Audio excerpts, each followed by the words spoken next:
a very brutal assessment of economies in sub-Saharan Africa by the World Bank on Monday, saying Nigeria's economy will grow just 2.1% in 2019 from 1.9% in 2018, moving towards 2020 and 2021, nothing near the figures being projected by the Nigerian authorities.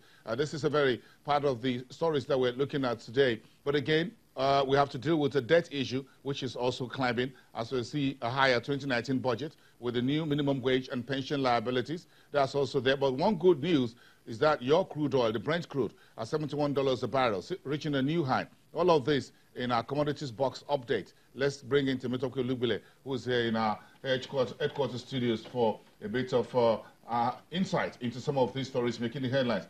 Good morning. Good morning. Quite a number of burning issues here. Yeah. Would you like to recap them for you? A few are burning here and a few outside as well. We need to damp a lot of fires here.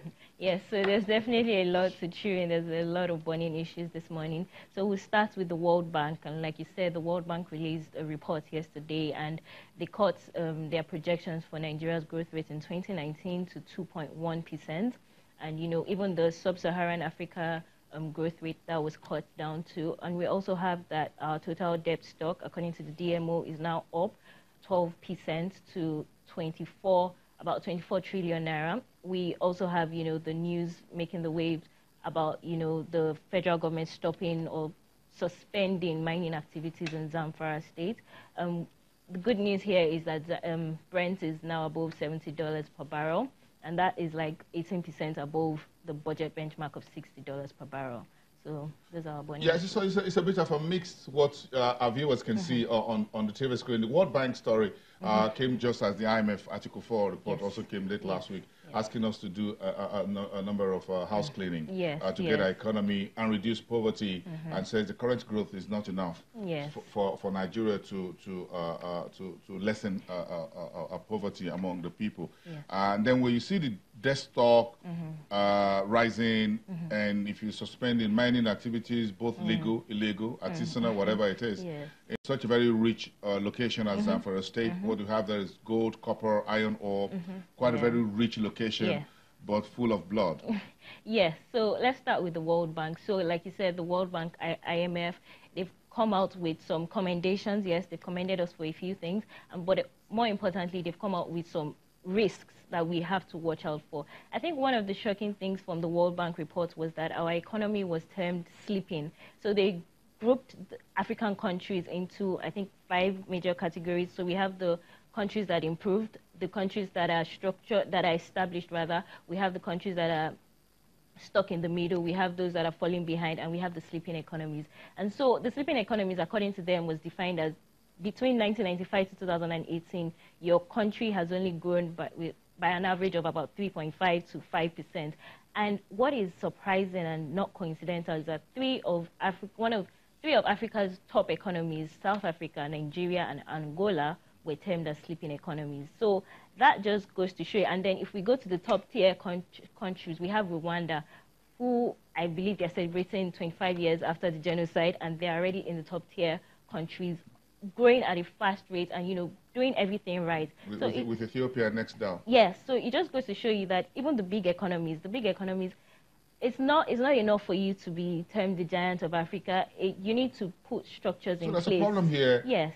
We need to fix with our commodities, because Angola, South Africa, Nigeria are all in the commodity bracket. And it looks like these commodity countries, because of the global economic pullback of 2008, 2009, we haven't really gotten out of that commodity downside cycle, even till now. Even if oil prices are still $71 a barrel today, because, oh, well, that's a lot higher than our benchmark for 2019 budget. We're not yet out of the waters, as it were. Yes, because another thing that I observed was that the top tier countries, one of the things that attributed for them being in that category was that they have improved private consumption and higher agricultural output.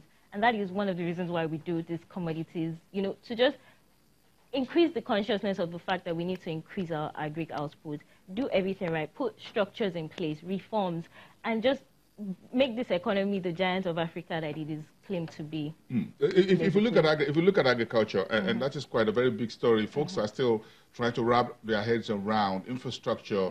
I've been on social media and Twitter this morning, kind of a particular individual who has a factory for particular agro products here wants the materials or pineapple from Edo State, but it becomes very difficult to offtake it from the farms in Edo State and get it to Lagos on time because of the bad roads and what have you. So this the conversation is still going on. How do you find a solution to this where the factory is sited somewhere, but because of road infrastructure so bad within the cities, even in the hinterland, and we're not able to fix it. So that brings us to one of the particular agri-products that we have in the country, which is very highly consumed, which we call cocoyam. For those who perhaps spend some time on the farm may know this quite well. Yes, so cocoyam, I'm aware of it, a little bit. Not scientifically, not in the laboratory. Oh, okay, just Google it. Okay, everybody can just Google cocoyam. But some flower, we don't need Google. So yes, cocoyam is one of the root and tuber crops that we have in Nigeria, and we are doing very well in it. I mean, we're ranked first globally, and we're top consumer and producer of this commodity. And one of the interesting things about this commodity is that, you know, it's in the root and tuber category, that's the yam, the cassava, but it stands out in the fact that it has higher nutritional values, I would say. So it's good for protein, and if, you know, it has nutritional benefits to the consumer. And then if processed right, it can also be a good source of starch. And, you know, some industries, let's put it like that, are even known to use it as for baking. It's also used for baking. And so we're doing very well, but we also need to address some of the, you know, the challenges and even tap into its benefits more and use it for more than subsistence consumption. Well, the report is that it's mostly consumed by the lower and working class, but that's where the population really is for cocoyam, really. 180 million Nigerians. If you're looking at folks within the lower and the working class, that's where you have the bottom of the pyramid, the mass that uses it, the leaves, either as vegetable to make soup, by some tribes in Nigeria. How to use the tuber? You can boil it. Yes, you can boil it, you can fry it, you can roast it. Yes, you can roast it. Whichever ways. For folks who don't know, don't let us give out too much. so yes, but it's quite a delicacy. Yes, it is, and it has cultural. You know, some cultures prefer it. Some are not very familiar with this commodity and may never have even tasted it. You know, but some cultures are they use it for, you know, as their cultural preferences for it. Let's put it like that. If you're from Southwest, for example, and a little bit of the middle belt, Edo Delta, I know. If you cross the Niger a little bit as well, it's also Benue, and all of that. You'll be very, very familiar. Very familiar than, you know, as opposed to, you know, the Southwest where you have the Ogun, Oshun. The cocoyam is also very rich over here in the Southwest. I guess so. But you know, with the urbanization these days, the millennials may not know so much about cocoyam. But again, you still have a lot of folks at the bottom of the pyramid, as I said, the lower and middle class, who still see this as a source of livelihood and consumption. So yes, it's an alternative to yam, really, because if you think a tuber of yam is expensive at about 700, 900, you can have a cocoyam for cheaper, and it's cheaper to maintain. It doesn't take a lot in its harvesting process. It doesn't require as much. I'm not saying it doesn't require attention, but maybe not as much as other root and tuber crops. So it's good for that. And like you said, the millennials may not be aware of it. So it's definitely something that we need to increase the awareness about it and the export potential. Well, the big guys, if we finish off, the big guys in the commodities, the head of commodities at Goldman Sachs says oil is not going to $80 a barrel anytime soon. Yes. You folks agree at FDC? At 71 right now? I think I do. For the next few months, I think we might just be between 70 to 75. I mean, we can celebrate that we're above 70, but I don't think we're anywhere close to the 2018 peak of $86 per barrel. I don't think so. Those are sweet days.